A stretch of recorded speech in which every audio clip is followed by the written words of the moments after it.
Same mo Paulo, Kimi, aminadong ligawin noong bata pa siya. Ka-look alike nga ba ni Layla?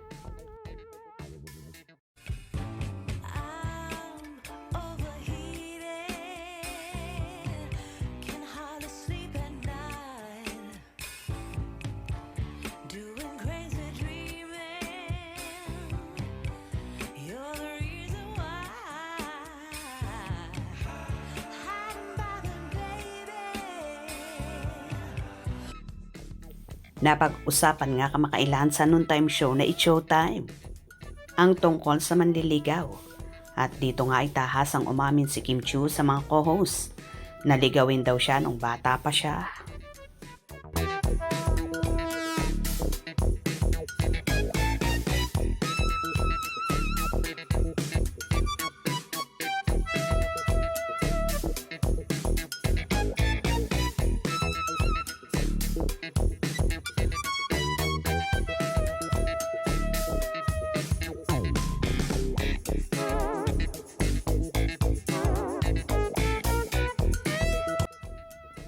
Samot-sari naman ang naging reaction dito ng mga fanay. Bata pa man siya noon, maganda na. Ka-look alike ni Layla. Pretty naman kasi, artistahin pa. Mas simple siya noon. Cute ni Kimi noong 16 years old pa siya at very attractive sa mga boys. Maganda talaga si Kim dati pa kahit walang makeup. Totoo naman talaga, napakaganda ni Kimi. Totoo naman talaga. Kasi nga ang cute naman niya talaga. Maganda pa din naman si Kimi kahit hanggang ngayon at madami ang nagkaka-crush. So cute.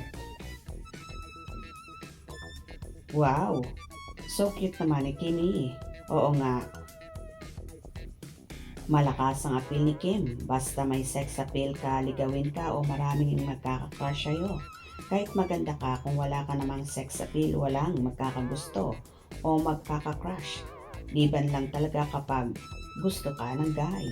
Idol Kimi, so beautiful.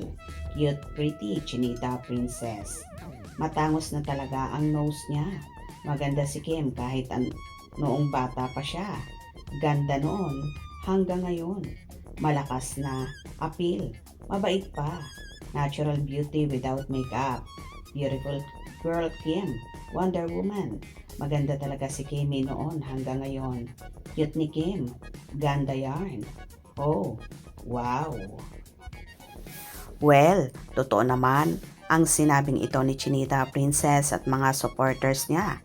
Dahil bata pa lang, si Kim ay may angking ganda na talaga ito. Malakas ang sex appeal kaya naman marami talaga ang nanliligaw sa dalaga. Hindi naman talaga may kakaila. Kaya nga kahit si Paolo Abilino ay nahuhumaling at in love din sa actress.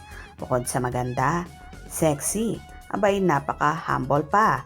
Busilak ang puso at family-oriented na isa nga sa nagustuhan ng aktor sa kanya. Hope you enjoyed. Please subscribe for more info.